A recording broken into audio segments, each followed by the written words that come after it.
وَقَاتِلُوا فِي سَبِيلِ اللَّهِ الَّذِينَ يُقَاتِلُونَكُمْ، اور اللہ کے راستے میں قتال کرو ان لوگوں سے جو تم سے قتال کرتے ہیں، وَلَا تَعْتَدُوا، اور حد سے تجاوز نہ کرو، ان اللہ لا يحب المعتدین، بے شک اللہ حد سے تجاوز کرنے والوں کو پسند نہیں کرتا۔ وَاقْتُلُوهُمْ حَيْثُ ثَقِفْتُمُوهُمْ وَأَخْرِجُوهُمْ مِنْ حَيْثُ أَخْرَجُوكُمْ، اور جہاں کہیں تم انہیں پاؤ قتل کر ڈالو، وَأَخْرِجُوهُمْ مِنْ حَيْثُ أَخْرَجُوكُمْ، اور ان کو وہاں سے نکالو جہاں سے انہوں نے تمہیں نکالا۔ یعنی یہ وہی کفار و مشرکین ہیں جنہوں نے اصحاب رسول اور رسول اللہ کو مکہ سے نکالا، تو یہاں حکم دیا کہ قتال بھی کرو، اور جس مکہ سے انہوں نے تمہیں نکالا تھا ان کو بھی وہاں سے نکالو۔ وَالْفِتْنَةُ أَشَدُّ مِنَ الْقَتْلِ، اور فتنہ جو ہے یہ قتل سے بڑھ کر ہے۔ ایک طرف کفر ہے، شرک ہے، اور ایک طرف قتل ہے۔ وَلَا تُقَاتِلُوهُمْ عِنْدَ الْمَسْجِدِ الْحَرَامِ حَتَّى يُقَاتِلُوكُمْ فِيهِ، اور مسجد حرام کے پاس ان سے قتال نہ کرنا جب تک وہ تم سے قتال نہ کریں۔ یعنی ایک طرف یہ ہے کہ جب ان کا یہ سوال ہو کہ بھائی مسلمان تو حدود حرم کا بھی خیال نہیں رکھتے، قتل کرتے ہیں، تو کہا حدود حرم میں اگر قتال کرنا گناہ ہے، لیکن فتنہ جو ہے کفر و شرک یہ اس سے بھی کہیں بڑھ کر گناہ ہے۔ لیکن یہاں مسلمانوں کو اللہ نے ایک اصول اور قانون دیا ہے، یہاں مسجد حرام سے حدود حرم مراد ہے کہ حرم کی حدود میں آپ نے پہل نہیں کرنی کفار سے۔ اگر حدود حرم کا لحاظ وہ نہیں رکھتے، تم سے قتال کرتے ہیں، تو پھر تم بھی ان کے ساتھ قتال کرو۔ فَإِن قَاتَلُوكُمْ فَاقْتُلُوهُمْ، اگر حدود حرم میں تم سے قتال کرتے ہیں، فَاقْتُلُوهُمْ، تم کو قتل کر ڈالو۔ كَذَلِكَ جَزَاءُ الْكَافِرِينَ، یہی بدلہ ہے، یہی جزا ہے کافروں کی۔ فَإِنِ انْتَهَوْا فَإِنَّ اللَّهَ غَفُورٌ رَحِيمٌ، اگر وہ باز آ جائیں کفر سے، شرک سے اور مسلمانوں کے ساتھ لڑائی کرنے سے، تو اللہ ان کی یہ گناہ معاف کر دے گا، اللہ بخشنے والا مہربان ہے۔ وَقَاتِلُوهُمْ حَتَّى لَا تَكُونَ فِتْنَةٌ وَيَكُونَ الدِّينُ لِلَّهِ، اور ان سے قتال کرو یہاں تک کہ فتنہ باقی نہ رہے اور دین اللہ کے لیے ہو جائے۔ یہ ہے اس آیت میں جہاد کی غرض کو بیان کیا ہے کہ اللہ تبارک و تعالیٰ نے جہاد کو فرض کیوں کیا ہے، اس کی علت اور سبب کیا ہے۔ تو یہاں قرآن کریم نے کہا وَقَاتِلُوهُمْ حَتَّى لَا تَكُونَ فِتْنَةٌ، اس وقت تک جہاد کرتے رہو جب تک فتنہ باقی نہ رہے، وَيَكُونَ الدِّينُ لِلَّهِ، اور دین سارا کا سارا اللہ کے لیے ہو جائے۔ آپ ذرا غور سے اگر دیکھیں تو دو چیزیں ہیں، ایک ہے مذہب، ایک ہے دین۔ مذہب اور دین میں یاد رکھیں فرق ہے۔ مذہب اور دین میں یاد رکھیں فرق ہے۔ جتنے بھی نیک اعمال ہیں، نماز ہے، روزہ ہے، حج ہے، زکوٰۃ ہے، صدقات ہیں، تلاوت ہے، یہ سارا کا سارا مذہبی کام ہے۔ آپ حج کر رہے ہیں، آپ زکوٰۃ دے رہے ہیں، آپ روزے رکھ رہے ہیں، آپ مذہبی کام کر رہے ہیں۔ دین کیا ہے کہ کائنات کے اوپر قانون صرف میرے اللہ کا نافذ ہو، یہ دین ہے۔ ہم مذہب کے لیے کام کرتے ہیں لیکن ہم نے دین کے لیے یاد رکھے کام نہیں کیے۔ اب یہاں پر دیکھا نا، دیکھیں قرآن کہتا ہے وَيَكُونَ الدِّينُ لِلَّهِ، آپ نے جہاد اور قتال اس وقت تک کرنا ہے جب تک دین اللہ کے لیے ہو جائے۔ اب ایسا نہیں ہو سکتا کہ دنیا سے کفر ختم ہو، یاد رکھیں قیامت تک کفر نے ختم نہیں ہونے۔ یہودی بھی رہے گا، عیسائی بھی رہے گا، مشرک بھی رہے گا، سارے موجود رہیں گے، لیکن دین اللہ کا ہو کہ قانون میرے رب کا ہو، یہ سارے کے سارے کفار دین کے نیچے، اسی قانون کے نیچے رہیں۔ اب دوسری جگہ اللہ فرماتے ہیں هو الذی ارسل رسولہ بالہدی والدین الحق، وہی اللہ ہے جس نے اپنے رسول کو بھیجا دین حق کے ساتھ، ہدایت کے ساتھ، والدین الحق لیظہرہ علی الدین کلہ، اور اس دین، اس قانون کے ساتھ اللہ نے بھیجا ہے لیظہرہ علی الدین کلہ، تاکہ تمام دینوں پر دین اسلام کا قانون کیا رہے؟ غالب رہے۔ کافر بھی رہے گا، مشرک بھی رہے گا، یہودی عیسائی بھی ہوگا، لیکن جو پابندی ہوگی اس پر وہ دین اسلام کے قانون کی پابندی ہوگی، اسلامی نظام اور قوانین کے ماتحت ہو کر وہ رہے گا۔ تیسری جگہ قرآن کریم نے کہا الا بحبل من اللہ وحبل من الناس، اللہ کی پناہ اور لوگوں کی پناہ میں وہ رہے گا۔ اللہ نے اس کے لیے جو قانون دیے ہیں اور مسلمان اس قانون کی پابندی کریں گے، اگر وہ جزیہ دے کر رہتا ہے، ایک ہی اس کے لیے پناہ کی چیز ہے، پناہ دی جائے گی اس کو اگر وہ اسلامی ریاست میں جزیہ دے کر رہتا ہے۔ اور خلیفۃ المسلمین اسی جزیے پر یاد رکھیں، وہ عمل کرے گا اسی قانون پر، اس سے جزیے کو لے گا، وصول کرے گا۔ اور فرعون نے جو کہا تھا انا ربکم الاعلی، اس کا کیا مطلب ہے؟ آپ سب قرآن کریم پڑھتے ہیں، تلاوت، ترجمہ، کئی بار آپ احباب نے یہ آیت پڑھی ہوگی کہ فرعون نے کہا تھا نا فحشر فنادى فقال انا ربكم الاعلى، سب کو جمع کر کے کہا تھا میں تم سب کا سب سے بڑا رب ہوں۔ اس کا مطلب کیا تھا؟ اس کا ہرگز مطلب یہ نہیں تھا کہ میں نے تمہیں پیدا کیا یا میں تمہیں روزی دیتا ہوں۔ انا ربكم الاعلى کا مطلب یہ تھا کہ تم سب پر قانون میرا چلے گا۔ دوسری جگہ اسی کے کلام کو قرآن کریم نے نقل کیا ہے، اس نے کہا تھا الیس لی ملک مصر، کیا مصر کی بادشاہت میری نہیں ہے؟ اس نے کہا تھا مصر کی بادشاہت میری ہے۔ انا ربکم الاعلی کا مطلب یہ تھا کہ تم سب پر قانون میرا چلے گا۔ تو قانون کا نفاذ ہو پورے ملک میں، پورے جگہ پر، پوری دنیا میں، ہر فیصلہ ویسے کیا جائے جیسے میرے اللہ نے کہا۔ اب چور کا فیصلہ اللہ نے بتایا ہاتھ کاٹو، زنا والے کا فیصلہ اللہ نے بتایا، قاتل کا فیصلہ اللہ نے بتایا، جھوٹ بولنے، تہمت لگانے والے کا فیصلہ اللہ نے بتایا۔ یہ اللہ کے جو قانون اور فیصلے ہیں ان کو نافذ کرنا یاد رکھیں، یہ دین ہے۔ آج آپ کو مذہب کی آزادی ہے لیکن دین کی آزادی نہیں ہے۔ مذہب کے لیے آپ حج کریں کوئی رکاوٹ نہیں، عمرہ کریں رکاوٹ نہیں، روزے رکھیں رکاوٹ نہیں، لیکن آپ دین کی بات کریں گے یاد رکھیں آپ مجرم ہیں۔ تو قانون کا نفاذ کرنا یہ دین ہے، اور باقی جو اعمال ہیں یاد رکھیں یہ مذہب ہے۔ تو مذہب اور دین میں فرق ہے۔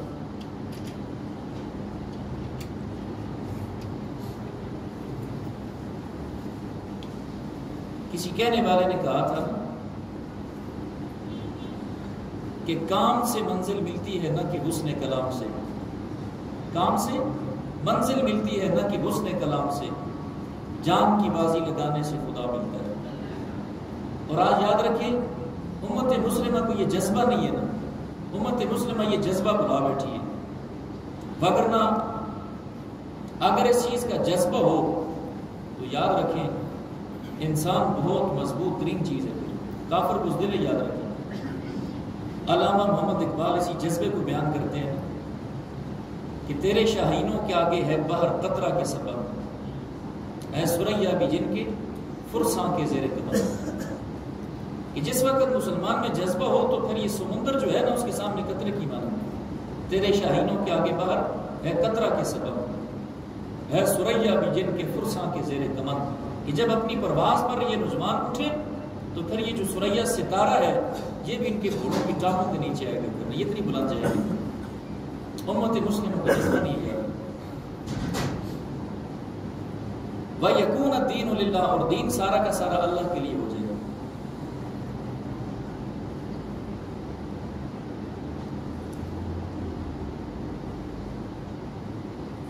آج ہم نے یاد رکھی کہ سب سے بڑی خرابی کیا ہے؟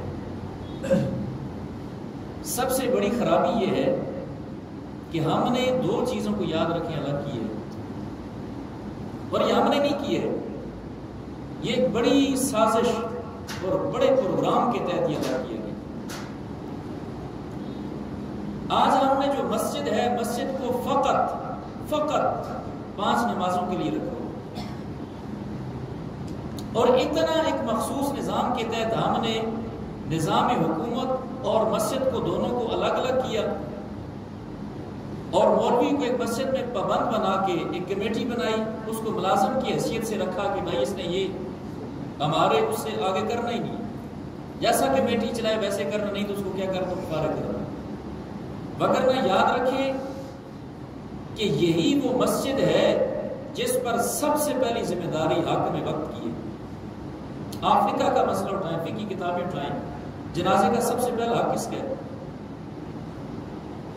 آپ فقہ کی بڑی سے بڑی کتاب اٹھائیں، اس وقت عالمی دنیا میں یعنی فقہ حنفی کی سب سے بڑی کتاب جس کو مانا جاتا ہے، یہ مدارس میں ہمارے یہاں نصاب کے طور پر پڑھائی جاتی ہے، الہدایہ، 4 جلدوں میں یہ فقہ کی کتاب، مایا ناز فقہ حنفی کی سب سے بڑی کتاب ہدایہ ہے۔ تو وہاں آپ دیکھیں کہ عید پڑھانے کا سب سے پہلا حق کس کا ہے؟ جنازہ اگر حاضر ہو جائے تو سب سے پہلا حق جنازہ پڑھانے کا کس کا ہے؟ امام مسجد کا دوسرا حق ہے، یاد رکھیں، پہلا حق حاکم وقت امیر المومنین کا ہے۔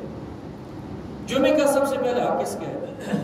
کہ جو ملک کی ریاست کی دارالخلافے کی سب سے بڑی مرکزی مسجد ہوگی، وہاں جمعہ امیر المومنین پڑھائے گا۔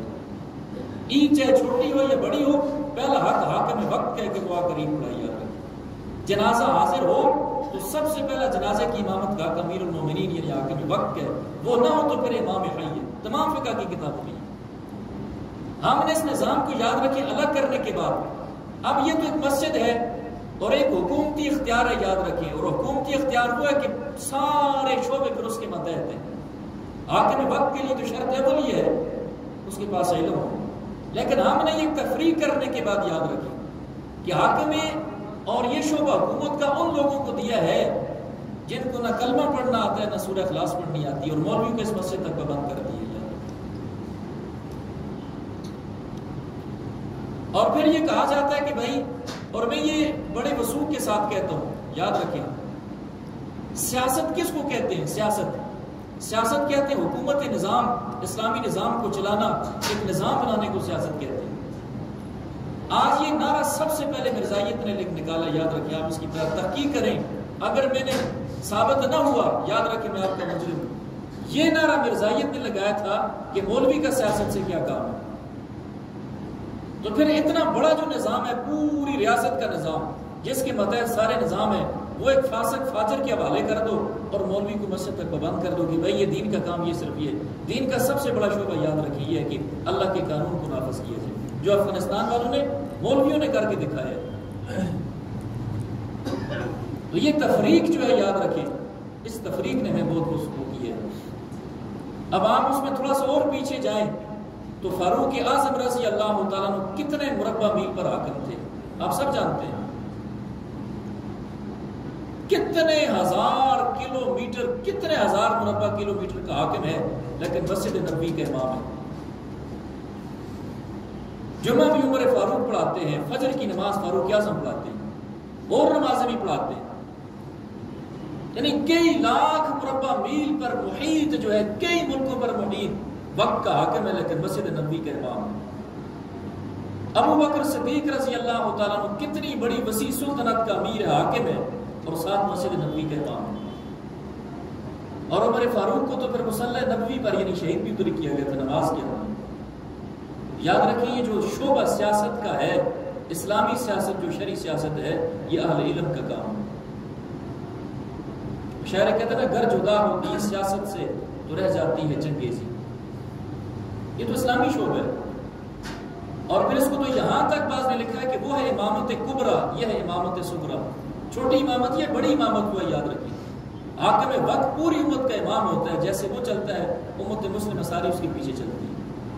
امامت کبریٰ ہم نے جو ہے وہ کس کے حوالے کر دیے؟ امامت صغریٰ۔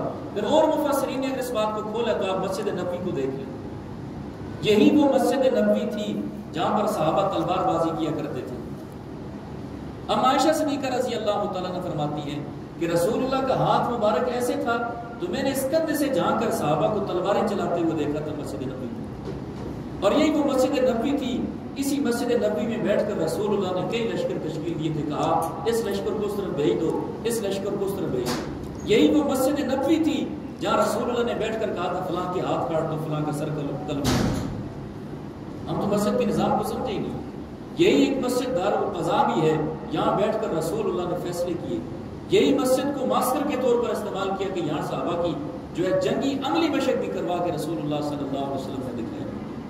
یاد رکھیں، تھوڑا سا وسعت ظرفی اور اپنے ذہن کو کھولیں۔ دین اور مذہب میں یاد رکھیں فرق جانیں۔ یہ جتنے بھی عبادات ہیں یہ سارے مذہب ہیں، یہ دین نہیں ہے، یاد رکھیں یہ مذہب ہے۔ دین یہ ہے کہ ساری کائنات پر قانون اللہ کا ہو، کافر بھی اسی کے ماتحت رہے، یہودی بھی اسی کے ماتحت ہو، عیسائی بھی ماتحت ہو، مشرک بھی اسی کے ماتحت ہو۔ هو الذی ارسل رسولہ بالہدی ودین الحق لیظہرہ علی الدین کلہ۔ تمام دین اس کے ماتحت رہیں گے، دین اسلام کا قانون سب سے اوپر رہے گا۔ یہ جو کافر ہے یہ تمہیں جزیہ اور ٹیکس دے کر رہے گا، یاد رکھیں۔ الشہر الحرام بشہر الحرام والحرمات قصاص۔ حرمت والے مہینے بدلے میں ہیں حرمت والوں کے۔ اب سال کے 12 مہینے ہیں، 4 مہینے جو ہے یہ احترام والے ہیں، محرم ہے، ذی الحجہ ہے، ذی القعدہ ہے اور رجب۔ یہ 4 مہینوں میں مسلمانوں کو جنگ سے روکا گیا، آپ جنگ نہیں کریں گے، یعنی دفاعی کام نہیں کریں گے، یہ اقدامی کام جا کر آپ حملہ نہیں کریں گے۔ اگر کفار کی طرف سے حملہ ہوتا ہے تو پھر آپ دفاع کریں گے۔ والحرمات قصاص، احترام میں آپ برابری کریں گے، وہ احترام کرتے ہیں ٹھیک ہے، نہیں آپ بھی حملہ کرو گے۔ فمن اعتدى عليكم فاعتدوا عليه بمثل ما اعتدى عليكم، اور جس نے تم پر زیادتی کی تو اسی کی مثل تم بھی اس پر زیادتی کرو۔ واتقوا الله واعلموا ان الله مع المتقين، اور اللہ سے ڈرو اور جان رکھو کہ اللہ تقوی والوں کے ساتھ ہے۔ اب جہاد فی سبیل اللہ میں انفاق کی بھی ضرورت ہے، یاد رکھیں۔ جب آپ اپنا پیسہ نکال کر دیں گے جہاد فی سبیل اللہ میں تو پھر جہاد فی سبیل اللہ کرنا آسان اور ممکن ہو۔ مال کی ضرورت ہے جہاد میں۔ اور زکوٰۃ کے سب سے پہلے مستحقین جو قرآن کریم نے اسی بارے میں آگے آئیں گے، سب سے پہلے مستحق مجاہدین کو قرار دیا۔ للفقراء الذین احصروا فی سبیل اللہ، سب سے پہلے زکوٰۃ کے مستحق یہ لوگ۔ للفقراء الذین احصروا فی سبیل اللہ لا یستطیعون ضربا فی الارض، سب سے پہلے مستحق وہ ہیں جو اللہ کے راستے میں ایک کام پر پابند ہو چکے ہیں، نہ ان کو کام کرنے کا موقع ملتا ہے نہ کاروبار کا موقع ملتا ہے۔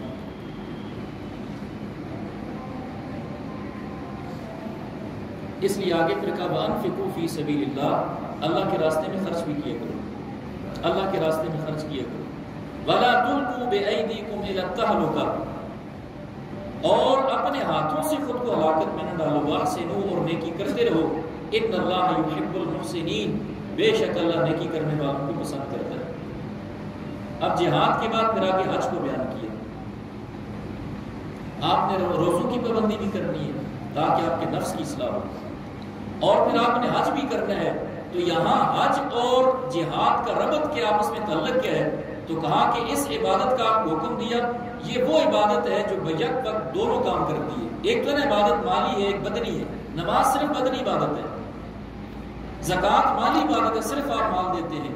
جہاد وہ عبادت ہے جو بیک وقت دونوں چیزوں کو شامل ہے، مالی بھی ہے بدنی بھی ہے۔ آپ کے اس میں جان کی قربانی بھی ہے، مشقت بھی ہے، ساتھ میں آپ نے مال بھی لگا دیا۔ تو تاکہ ایک تو تمہاری اس لحاظ سے تربیت ہو کہ ہم نے جان بھی اللہ کے لیے لگانی ہے اور مال بھی لگانا ہے۔ دوسرا کہا کہ آپ نے جب جہاد کرنا ہے اس کے لیے مدد اور نصرت مانگنے کے لیے پھر رکھنا جائے گا۔ وَأَتِمُّوا الْحَجَّ وَالْعُمْرَةَ لِلَّهِ، حج اور عمرہ کو پورا کیا کرو اللہ کے لیے۔ حج کی 3 قسمیں، مختصر یہ خلاصہ سا ذہن میں رکھ لیں۔ حج کی 3 قسمیں، ایک ہے حج افراد، ایک ہے حج قران، ایک ہے حج تمتع۔ حج افراد وہ ہوتا ہے آپ یہاں سے جاتے ہیں، احرام باندھتے ہیں، اور احرام باندھنے کے بعد صرف آپ حج کرتے ہیں، اس کے ساتھ عمرہ نہیں کرتے، صرف آپ حج کرتے ہیں اور واپس آ جاتے ہیں، یہ ہے حج افراد۔ آپ نے احرام باندھا، وہاں گئے اور صرف حج کیا، واپس آ گئی، حج افراد۔ اور دوسرا حج قران، آپ یہاں سے احرام باندھ کے پاکستان سے جاتے ہیں، وہاں پہلے عمرہ کرتے ہیں، عمرہ کر کے پھر آپ احرام کھولتے نہیں ہیں، یاد رکھیں مسئلہ۔ آپ نے یہاں سے گئے احرام باندھا، وہاں جا کے عمرہ کیا، پھر احرام کھولا نہیں، اسی طرح آپ حالت احرام میں رہے، پھر آگے ایام حج میں آپ نے اسی احرام کے ساتھ حج بھی کیا، اس کو کہتے ہیں حج قران، یعنی آپ نے دونوں چیزوں کو ساتھ ملا لیا، حج اور عمرے کو۔ اور تیسرا ہوتا ہے حج تمتع۔ حج تمتع یہ ہوتا ہے کہ آپ یہاں سے احرام باندھتے ہیں، وہاں جا کے عمرہ کر کے پھر آپ احرام کھول دیتے ہیں۔ تمتع کا لفظی معنی ہوتا ہے فائدہ اٹھانا۔ حج تمتع یعنی وہ حج جس میں آپ فوائد حاصل کر لیتے ہیں، فائدے اٹھا لیتے ہیں، یعنی ایسے فائدے جو احرام کی حالت میں منع تھے، آپ نے احرام کھول کے وہ فائدے اٹھا لیے۔ آپ یہاں سے عمرہ باندھا، احرام باندھا، وہاں گئے عمرہ کیا، عمرہ کرنے کے بعد آپ نے احرام کھول دیا، پھر آپ نے بیوی کی قربت کی، خوشبو لگائی، بال کٹوائے، ناخن کاٹے، جو بھی پابندیاں تھیں آپ نے ان سے فائدہ حاصل کیا۔ پھر 8 ذی الحجہ کو آپ نے وہیں سے احرام باندھا اور پھر آگے حج کیا، اس کو کہتے ہیں حج تمتع۔ تو حج قران اور تمتع یہ آفاقی جتنے ہیں سب کے لیے، وہاں کے رہنے والوں کے لیے حج نہیں ہے، وہ صرف حج افراد کریں گے، یہ خود قرآن میں آ رہا ہے۔ اس کی وجہ یہ کہ وہاں مقامی جب بھی آئیں عمرہ کر لیں، ان کو تو یہ سہولت میسر ہے، تو ارد گرد سے دور دراز سے جانے والے چونکہ زندگی میں ایک بار یا 2 بار جاتے ہیں، تو ان کو کہا کہ دونوں نعمتیں آپ ایک سفر پر حاصل کر سکتے ہیں۔ پھر اسی لیے کہ جو حج کرنے والا جو قربانی کرتا ہے، یہ دم شکر کے طور پر اسے دم شکر کہا جاتا ہے۔ ایک سفر میں اللہ تعالیٰ نے 2 نعمتیں دی ہیں، اس لیے وہ شکرانے کے طور پر کیا کرتا ہے؟ قربانی کرتا ہے۔ اور علامہ قرطبی نے تو لکھا ہے کہ جس کی روح نے عالم ارواح میں جتنی بار لبیک کہا ہے وہ اتنی بار جائے گا، یعنی جس کی روح نے عالم ارواح میں، انسانیت کی پیدائش سے پہلے سب کی روحیں تو تھی، سب روحوں کو اللہ نے کہا تھا لست بربکم قالوا بلا، ضرور۔ تو عالم ارواح میں جس کی روح نے جتنی بار لبیک کہا، علامہ قرطبی نے لکھا ہے کہ وہ اتنی بار حج عمرے کے لیے جائے گا۔ حج کا مختصر سا ایک تعریف ذہن میں رکھ لیں، مختصر۔ ایک تو ہے نا کہ تفصیلات، ایک اجمالی خاکہ، ایک یہ قسمیں یاد رکھ لیں، سب مسلمان نوجوانوں کو تقریباً اتنا تو یاد ہو کہ حج کی قسمیں ہیں: حج افراد، حج قران، حج تمتع۔ حج افراد، حج قران، حج تمتع، یہ 3 حج ہیں۔ اسی کے ضمن میں یہ بھی یاد رکھ لیں، بعض لوگ جو ہے نا جمعے کے دن اگر حج پڑھا جائے تو اسے کہتے ہیں حج اکبر، وہ جی ہم نے تو حج اکبر کی ہے۔ یاد رکھیں ہر حج حج اکبر ہے، شریعت میں یہ اکبر اور اصغر کا جو کنسیپٹ یہ نہیں ہے۔ حج اکبر حج کو کہا جاتا ہے، حج اصغر عمرہ کو کہا جاتا ہے۔ یہ ہماری عوامی بات مشہور ہے کہ جمعے کو حج پڑھا گیا تو وہ حج اکبر ہے، ایسی بات نہیں ہوتی۔ ہر حج مفسرین نے لکھا کہ حج اکبر ہے، عمرہ حج اصغر ہے۔ تو دوسری چیز یاد رکھیں، حج کا اجمالی خلاصہ، اجمالی صفحہ کا ذہن میں رکھیں، 5 مخصوص ایام میں 10 مخصوص کام کرنے کا نام حج ہے۔ 5 مخصوص ایام میں 10 مخصوص کام کرنے کا نام حج ہے۔ بس یہ اجمالی خاکہ آپ کے ذہن میں، چونکہ تفصیلات تو پھر ان کے اندر مسائل کی بہت زیادہ ہے، اس پر تو مستقل علماء نے کتابیں لکھی ہیں، لیکن اجمالی خاکہ ہر مسلمان کے دل اور ذہن میں ہونا چاہیے۔ 5 مخصوص ایام میں 10 مخصوص کام کرنے کا نام کیا ہے؟ حج ہے۔ 8 ذی الحجہ، 9، 10، 11، 12 یہ حج کے 5 دن ہیں۔ 8 ذی الحجہ، 9 ذی الحجہ، 10 ذی الحجہ، 11 ذی الحجہ اور 12 ذی الحجہ۔ 8، 9، 10، 11، 12 یہ 5 دن ہوتے ہیں اور 10 کام کیے جاتے ہیں ٹوٹل حج میں۔ تو 5 مخصوص ایام میں 10 مخصوص کام کرنے کا نام حج ہے۔ وَأَتِمُّ الْحَجَّ وَالْعُمْرَةَ لِلَّهِ، حج اور عمرہ اللہ کے لیے پورا کرو۔ فَإِنْ أُحْصِرْتُمْ، اگر تم قید کر لیے جاؤ، آپ یہاں سے سفر پر حج پر نکلے، عمرے پر نکلے، احرام باندھا ہوا ہے، راستے میں جا کے آپ کو دشمن نے روک دیا، حکومت نے پابندی لگا دی، جیسے صلح حدیبیہ میں رسول اللہ اور صحابہ کو روکا گیا۔ اللہ کے نبی آئے ہیں مدینہ سے 1400 صحابہ کی جماعت لے کر، اور آگے آ کے مشرکین نے کہا ہم آپ کو نہیں جانا دیں گے، حج نہیں کرنے دیں گے، عمرہ نہیں کرنے دیں گے۔ حدیبیہ کے مقام پر روکا، وہ مشہور واقعہ پھر عثمان رضی اللہ تعالیٰ عنہ کو مذاکرات کے لیے بھیجا۔ عثمان سے کہا تھا کہ آپ عمرہ کریں اور واپس سے رہ جائیں، ہم دوسروں کو نہیں آنے دیتے۔ عثمان تو عثمان تھے، انہوں نے کہا رسول اللہ دیگر صحابہ نہ کریں اور میں کروں، ایسا نہیں کروں۔ تو پھر یہ خبر بھی مشہور ہوئی کہ عثمان رضی اللہ تعالیٰ عنہ کو شہید کر دیا۔ ادھر جب رسول اللہ کو خبر پہنچی عثمان کی شہادت کی، حالانکہ وہ جھوٹا پروپیگنڈا تھا، اب رسول اللہ عالم الغیب تو تھے نہیں کہ وہ جانتے، تو پھر سب صحابہ سے رسول اللہ نے بیعت لی تھی۔ بیعت کہتے ہیں نا، بیعت عہد کو کہتے ہیں، یہ لفظ ہے نا بیع، ہم کہتے ہیں بیع، خرید و فروخت، لفظ بیعت بھی اسی سے ہے. ایک چیز میں دیتا ہوں، آپ کہتے ہیں میں لیتا ہوں، یہ ہمارا کیا ہوتا ہے؟ عقد ہوتا ہے. تو بیعت بھی ایک عقد ہوتا ہے، لیکن صورت اس کے ہاتھ میں ہاتھ دیا جاتا ہے کہ وہ کہتا ہے کہ آپ نے یہ کر لی.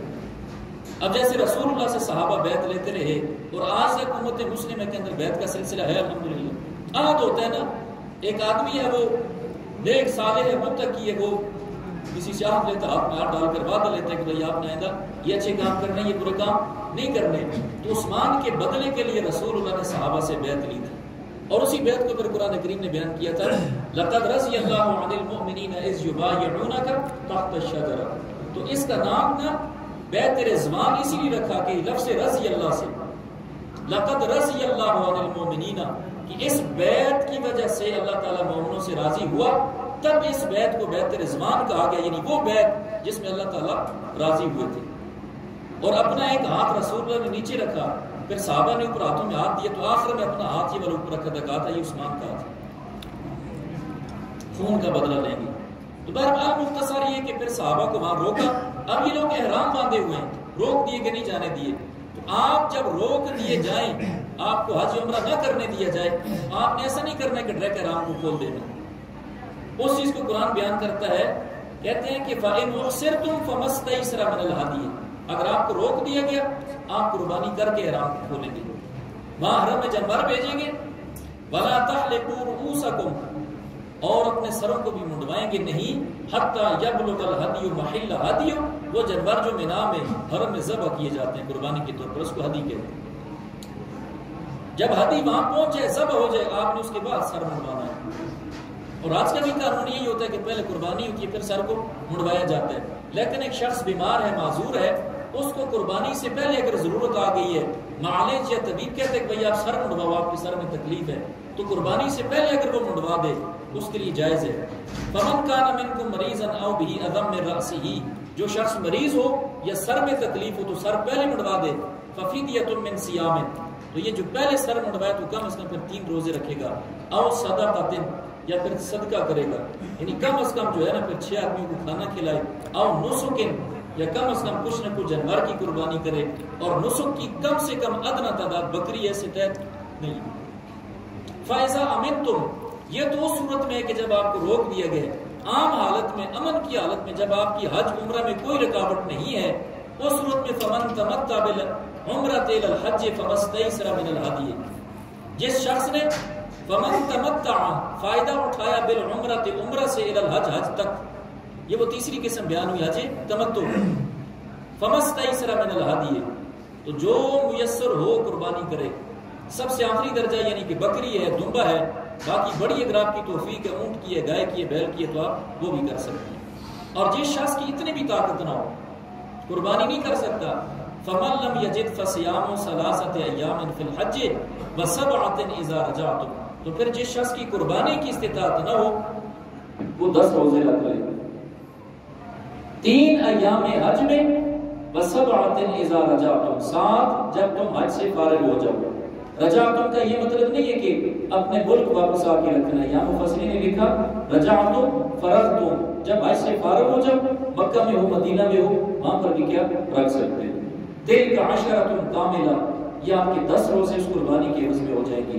ذالک لمن لم یکن اہلہ حاضر المسجد الحرام، یہ حج تمتع وہ لوگ کریں گے جن کے بیوی بچے وہاں مسجد حرام کی قریب آباد نہ ہوں، دور دراز والے کریں گے. ماں والوں کو تو موقع ہے جب بھی چاہے عمرہ کرتے رہے، لیکن دور دراز والے یہ کر سکتے ہیں.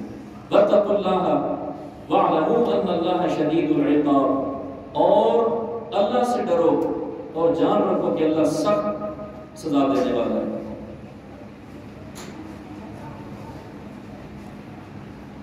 حج یاد رکھیں فرض ہے، حج فرض ہے. جس شخص کے پاس اتنی استطاعت ہو، اتنی استطاعت ہو کہ جتنے دن حج پر جائے گا اتنے دن کا پیچھے گھر کا خرچہ ہو اور حج کا سارا خرچہ ہو، اتنے پیسے اگر ہیں اس شخص پر حج فرض ہے.